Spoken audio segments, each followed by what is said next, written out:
Welcome to grip to grass classes. Students, हमने active voice और passive voice का सिलसिला शुरू किया था, जिसमें हमने प्रेजेंट इंडेफिनिट टेंस से और पास्ट इंडेफिनिट टेंस से और फ्यूचर इंडेफिनिट टेंस से पैसिव वॉइस बनाने का तरीका सीखा था। आज हम प्रेजेंट कंटिन्यू टेंस से कैसे पैसिव वॉइस बनाते हैं वो पढ़ेंगे। आपकी याद दहानी के लिए, रिवाइज़ करने के लिए फिर चंद बातों को दोबारा यहाँ लिखेंगे। सबसे पहले आप ये ज़हन में रखें कि एक सेंटेंस के अंदर सब्जेक्ट होता है, वर्ब होता है और ऑब्जेक्ट होता है। जनरली ये होता है। अब एक्टिव वॉइस से जब हम पैसिव वॉइस करेंगे तो अमूमन जो है 4-5 तब्दीलियाँ होती हैं। सबसे पहले ऑब्जेक्ट सब्जेक्ट की जगह पे जाता है। नंबर 2, उसके बाद हेल्पिंग वर्ब लगता है। और नंबर 3, वर्ब की थर्ड फॉर्म, यानी कि थर्ड जगह पे वर्ब की थर्ड फॉर्म। इससे आपको याद रहेगा कि तीसरी जगह पे क्या करते हैं, तीसरी जगह पे वर्ब की तीसरी फॉर्म और चौथी जगह पर बाय लगा देते हैं। और लास्ट जो सब्जेक्ट है ये ऑब्जेक्ट की जगह पे चला जाता है। 5वां ये काम है। हर जगह पे ऐसे ही करते हैं। अब हम एग्जाम्पल्स की तरफ आते हैं और फिर मज़ीद इसको पढ़ते हैं। नजमा कपड़े इस्त्री कर रही है, ये एक्टिव वॉइस फ़िक्रा है प्रेजेंट कंटिन्यूस टेंस का। तो सबसे पहले हमने क्या करना है, हमें याद है कि सबसे पहले ऑब्जेक्ट को सब्जेक्ट की जगह पे लेके आना है। या ऑब्जेक्ट क्या है, द क्लोज, ये सबसे पहले लिख दिए द क्लोज। अब ये जो क्लोज है, जो अभी हमने जिसे सब्जेक्ट की जगह पे रखा है, इसके मुताबिक हमने हेल्पिंग वर्ब लगाना होता है। अब ये चूँकि जमा है और ये प्रेजेंट कंटिन्यूस को हम पढ़ रहे हैं, तो इसके साथ आर लगेगा। इज़ एम आर लगता है। ये चूँकि जमा है, यहाँ आर लगेगा। दूसरा काम ये हमने किया। और ये चूँकि कंटिन्यूस है, इसलिए आर के साथ बीइंग का इजाफा करते हैं, क्योंकि ऑलरेडी इसमें आर का यूज़ था। इज़ एम आर इसमें चूँकि लगता है कंटिन्यूस में, ऑलरेडी ये जो is am are helping verb है वो चूँकि लगता है, इसलिए पैसिव वॉइस बनाने के लिए इसके अंदर बीइंग का इजाफा करते हैं।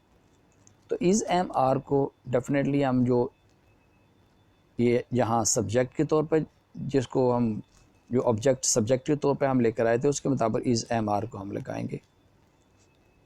तो सबसे पहले क्लॉथ्स, फिर क्या लगा, आर बीइंग। यानी आपने ये ज़हन में रख लेना है कि जो ऑब्जेक्ट हो उसके बाद हमने इज़ बीइंग, आर बीइंग वगैरह लगा देना। एम बीइंग, प्लूरल है तो आर बीइंग आ गया। ये सेकंड बात होगी। थर्ड में आपको मालूम है, थर्ड जगह पे वर्ब की थर्ड फॉर्म, थर्ड से थर्ड आपने याद रखना है। तो वो थर्ड फॉर्म क्या है, वर्ब क्या है, आयरन, इस्त्री करना। और थर्ड फॉर्म आ जाएगा आयरनड। और चौथी जगह पे फिर हमने क्या किया, बाय लगाया। और लास्ट में जो सब्जेक्ट है, ये नजमा यहाँ सब्जेक्ट है, सब्जेक्ट को ऑब्जेक्ट की जगह पे हम ले जाएंगे। यहाँ ऑब्जेक्ट की जगह पे चला गया। ये वही तब्दीलियाँ जो हम पीछे करते रहे हैं। ये नीचे आपकी आसानी के लिए उर्दू में ये लिख भी दिया कि पहले बयान किए गए तरीक़ों के मुताबिक आप ऑब्जेक्ट को फ़ाइल के तौर पर लाते हैं और फिर उसके मुताबिक इज़ एम आर लगाते हैं, लेकिन इसके साथ बीइंग का इजाफा करते हैं। क्योंकि कंटिन्यूस में ऑलरेडी इज़ एम आर लगा होता है, इसमें इज़ एम आर का के साथ बीइंग का इजाफा करते हैं और फिर वर्ब की थर्ड फॉर्म लास्ट में फ़ाइल को मफूल के तौर पे ले आते हैं और उससे पहले बाय लगा देते हैं। अब मज़ीद एग्ज़ाम्पल हम लेते हैं ताकि आपकी प्रैक्टिस हो जाए। वो सवालात हल कर रही है, ये कंटिन्यूस टेंस है। शी सब्जेक्ट है, is helping verb, solving verb है, द सम ऑब्जेक्ट है। तो पैसिव वॉइस बनाने के लिए हम क्या करेंगे, वो सवालात हल कर रही है। तो पैसिव वॉइस के लिए क्या करेंगे, सबसे पहले ऑब्जेक्ट को आपको पहले लिखना है। ऑब्जेक्ट क्या है, द सम। द सम सामने लिख दिया। ये चूँकि जमा है, प्लूरल है, इसलिए इसके साथ सेकंड नंबर पे फिर आर लगेगा और आर के साथ ये बीइंग लग जाएगा। बीइंग कंटिन्यूस के साथ हम लगाएंगे। द सम्स पहले नंबर पे ये लगा, आर बीइंग, और थर्ड वर्ब क्या है, सॉल्व, हल करना। तो उसकी थर्ड फॉर्म क्या आ जाएगी, सॉल्व्ड।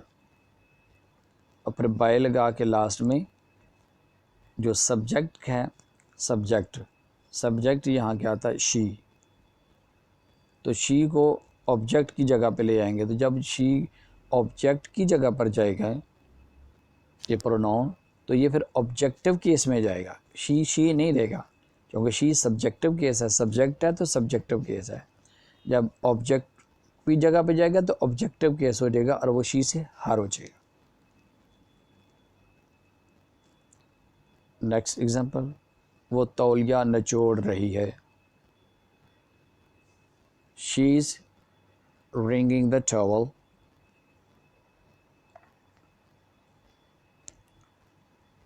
She subject wringing निचोड़ना।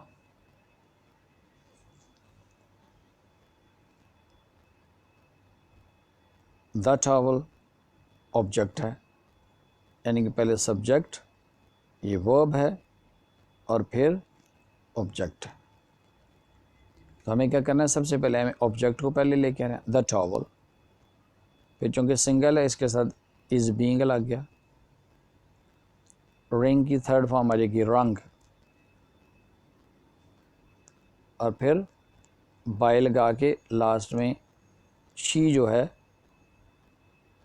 यानी जो सब्जेक्टिव केस है वो लास्ट में चला जाएगा। सब्जेक्ट एज ए ऑब्जेक्ट की जगह पे चला जाएगा, हार हो जाएगा। अब मनफी फ़िक्रात कैसे बनाते हैं, नेगेटिव सेंटेंसेस। ये बहुत आसान है नेगेटिव सेंटेंस भी। ये जस्ट इज़ एम आर, ये जो हेल्पिंग वर्ब हम लगाते हैं और उसके बाद हमने नॉट लगा देना है। यानी इज़ बीइंग, आर बीइंग हम लगाते थे, तो इनके दरमियान हमने नॉट लगा देना है। फॉर एग्ज़ाम्पल, आरफ आग नहीं बुझा रहा है।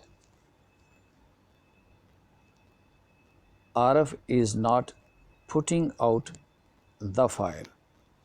अब इसमें आरफ क्या है, सब्जेक्ट है, आरफ सब्जेक्ट है,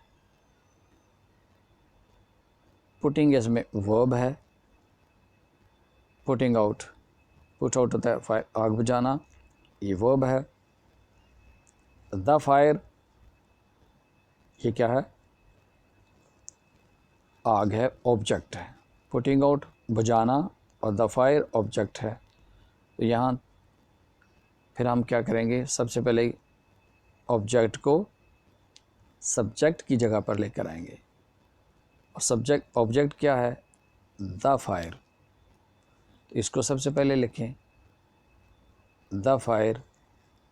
चूँकि ये सिंगल है इसलिए इसके साथ इज़ लग गया। अब ये चूँकि नेगेटिव सेंटेंस है तो फिर साथ हमने नॉट लगा दिया और बाद में बीइंग। अगर नेगेटिव ना होता तो इज़ बीइंग आना था, अब नॉट है तो इसलिए इज़ एम आर जो हम हेल्पिंग वर्ब लगाएंगे उसके बाद नॉट लगा देंगे, तो बीइंग उसी जगह पे। थर्ड जगह पे हमने थर्ड काम क्या किया, थर्ड पर पुट आउट।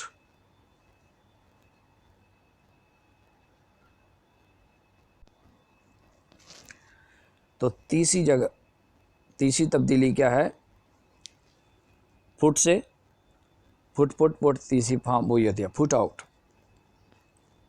और फिर बाय लगा के लास्ट में आरएफ जो सब्जेक्ट था उसको ऑब्जेक्ट की जगह पे हम ले आएंगे बाय आरएफ।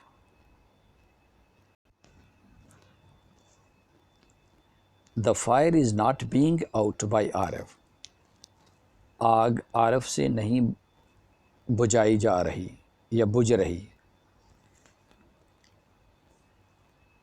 अगली मिसाल है, मुश्ताक रेडियो नहीं सुन रहा है, Mushtaq is not listening to the radio.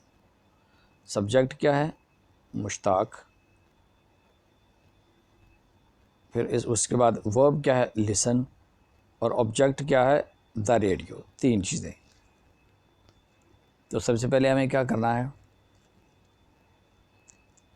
The radio उसको हमने पहले लगा दिया, द रेडियो क्योंकि सिंगल है इसलिए इज़ लगा दिया, और नॉट मनफी बनाने के लिए, और बीइंग क्योंकि कंटिन्यूस है।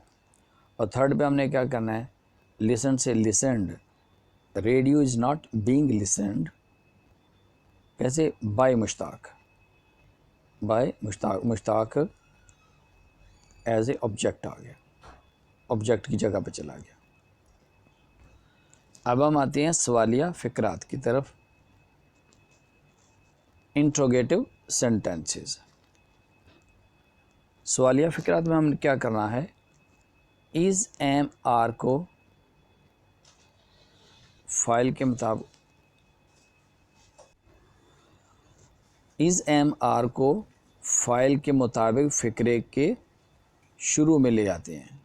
यानी कि सबसे पहले हमने इज़ एम आर लगा देना और वो जो फाइल होगा उसके मुताबिक आएगा, और फिर फाइल आ जाएगी, उसके बाद बीइंग आ गए, और बाकी तब्दीली जैसे पहले बयान की वैसी ही रहेगी। अब मिसालों की तरफ आएँ तो आपको मज़ीद आसानी से मिसालें समझ आएंगी। क्या तुम अपने भाई की मदद कर रहे हो, are you helping your brother.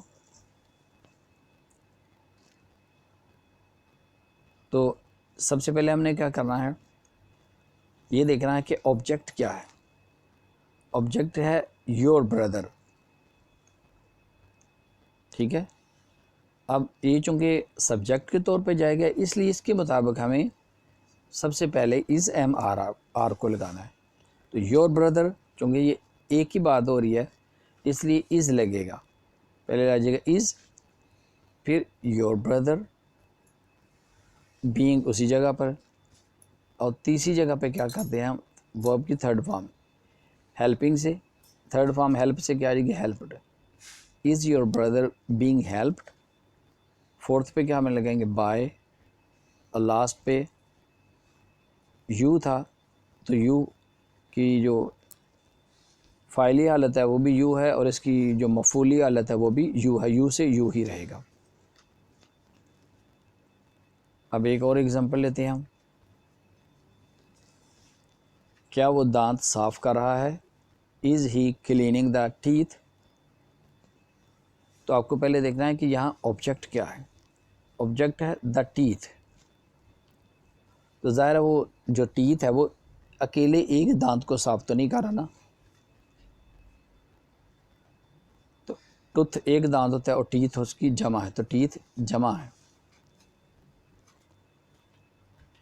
तो चूँकि प्लूरल है तो फिर हमें सबसे पहले क्या है उसके मुताबिक आर लगाना है, फिर ये जो ऑब्जेक्ट है टीथ वो लग जाएगा, are the teeth being,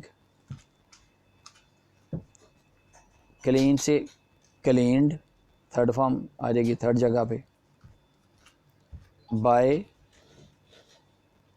subject क्या था, ही से is he cleaning the teeth, are the teeth being clean by, ये यू नहीं है, टाइपिंग की भी मिस्टेक है, ही से हिम आएगा या हिम लगेगा, या हिम आएगा, by him,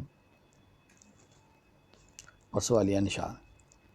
he subjective case है और उसकी मफूली हालत हिम आ जाएगी।